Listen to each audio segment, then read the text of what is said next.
welcome back again, glad you enjoy me.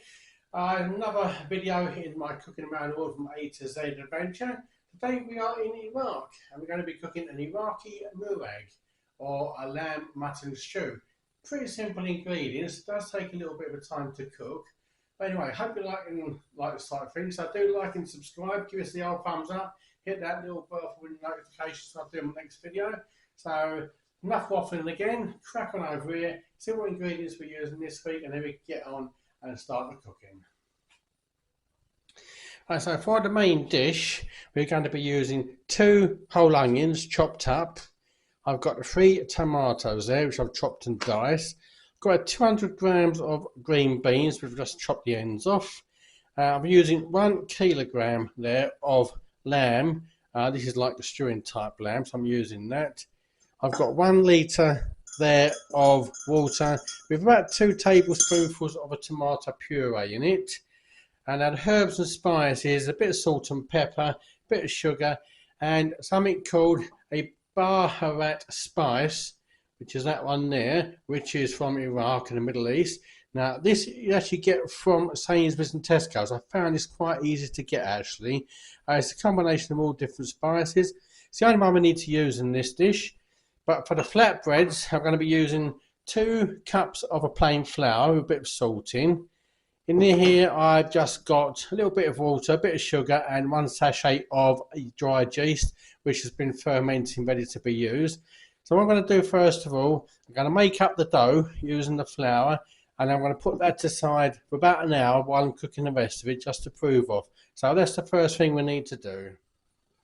Right, so that's the dough made up. I'll just put that aside for 1 hour now. I'm going to put a bit of cling film over the top just to put it somewhere warm, just to prove for the next hour while I'm cooking the rest of the dish. Right, so the first thing we need to do, we need to brown the meat, both sides, quite a high heat, because you want it well browned and well seared. I'll put that in this pan, do that first of all.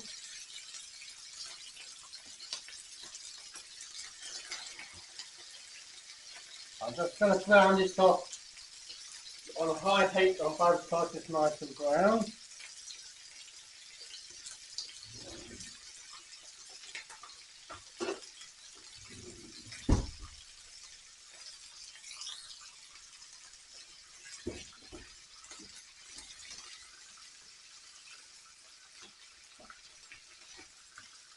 That toast doesn't stick.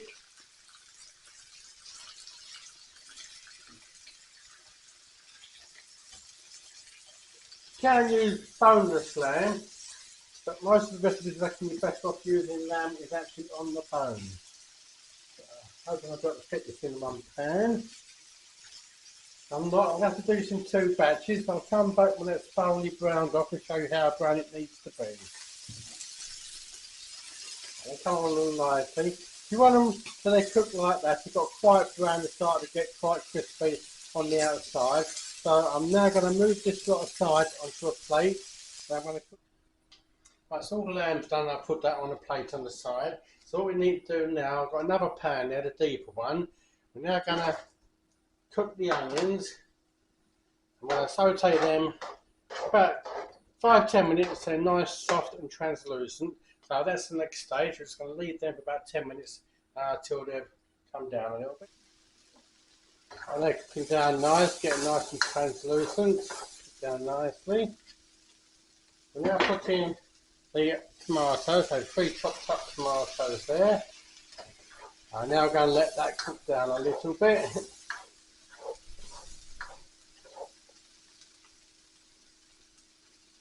I mean, looking at this dish, I mean, it is pretty simple, but if you like English lamb stew, I'd imagine you could adapt this to put carrots and potatoes in at the end as well, just to sort of combine the 2 little countries together. But at the moment, I'm trying to keep it to the Iraqi recipe, which basically only has green beans in. But anyway, let me just get these onions and tomatoes cooked down a little bit.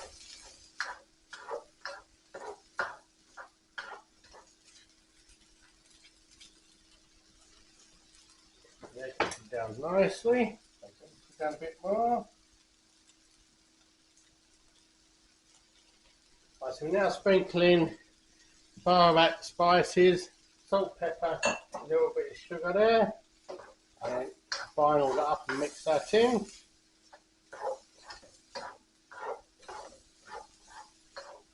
On that heat just to bring those spices out a little bit.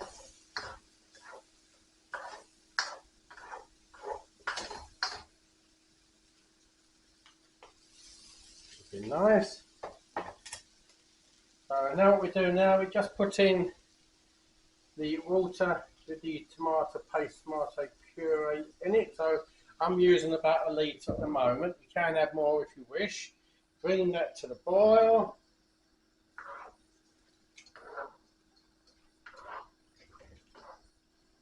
Right, so that's coming to the boil now. So this baharat spice mix, which I use a lot in the Middle East, actually, tell you what it's got, and it's got a combination of paprika, smoked paprika, black pepper, cassia, roasted cumin seed, cinnamon, cumin seed, salt, nutmeg, cardamom, and cloves. So no doubt, if you can't get this, you can make your own powder mix up.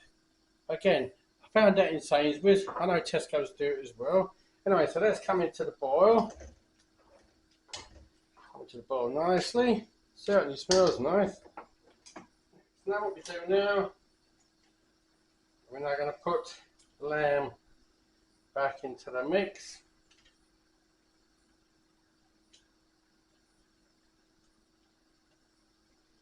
Let's see if it needs any more water in. I think that should be about enough actually.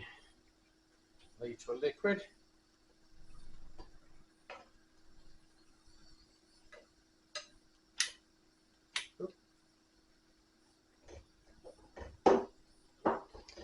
That's going to be lovely. So cover that all up. So now I'm going to leave that now for an hour. So we'll put the lid on that, let that simmer for an hour. When I come back next, it'll be time to put the green beans in. I'll also be doing the flatbreads and putting them in the oven as well. So that's about it for an hour now. We'll let that simmer and come back in an hour's time. Right, so dough's been proven for an hour now. So I'm going to get this out. I'm going to roll this in. I'm going to make one big one. You can divide it into about 6 and make little ones if you want. I'm just going to make one big flatbread. Let's put that onto here. Is that flat and round? Sticky. Okay.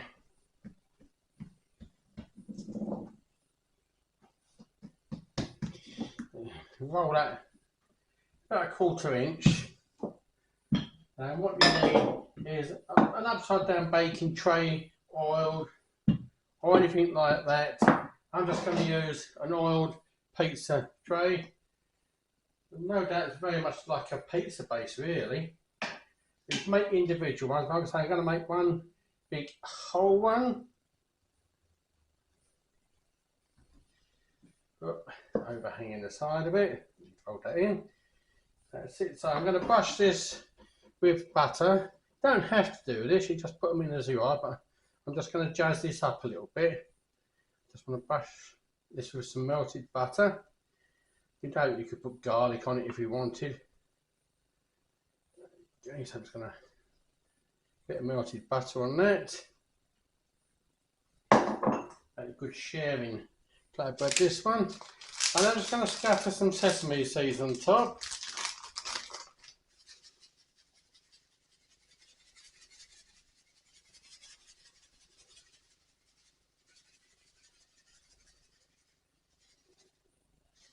I think that'll be enough. And let that proof about another 15 minutes again as it is. And that just needs to go in the oven. Gas mark 6, 400 Fahrenheit, 200 centigrade. For about 5 to 6 minutes till it's done. Right, that's about an hour, so let's give it a quick taste.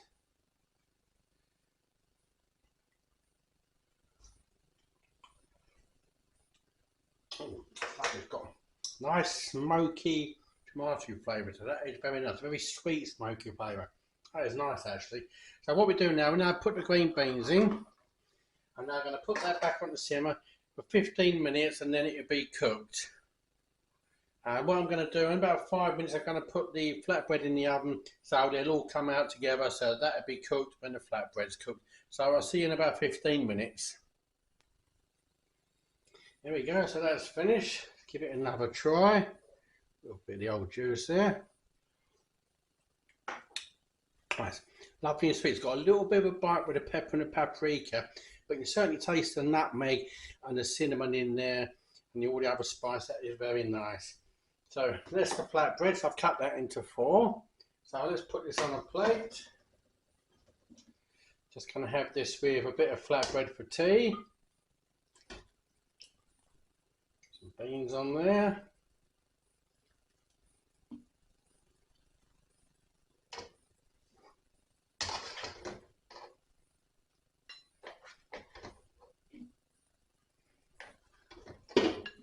Put a bit of the juice on there. There we go, that's looking nice. Let me get a bit of this flatbread. Oh, it's a bit warm. Yeah, that's come up all looking nice and cheap. Let's just dip it in there. Ouch, it's hot. That's lovely. Though it makes a nice change from an English lamb stew. That is plenty of flavour in it. So that's it for this week. Iraqi Murag, or a lamb or mutton stew you can use.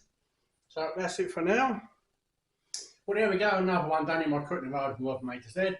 Iraqi Murag or a lamb stew.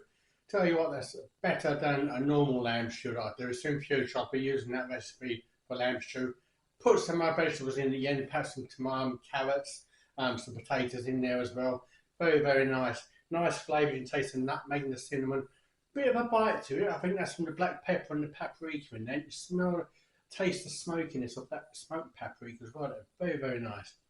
Anyway, if you like this sort of thing, please do like, subscribe, hit that little bell at the bottom there. Give it the old thumbs up. Do appreciate that one. So next week, we'll be going off to Jamaica, where I'll be cooking a dish from Jamaica. So please do join me on that one. Do appreciate it. So look after yourselves, be kind to one another, and I'll catch you again soon. Bye.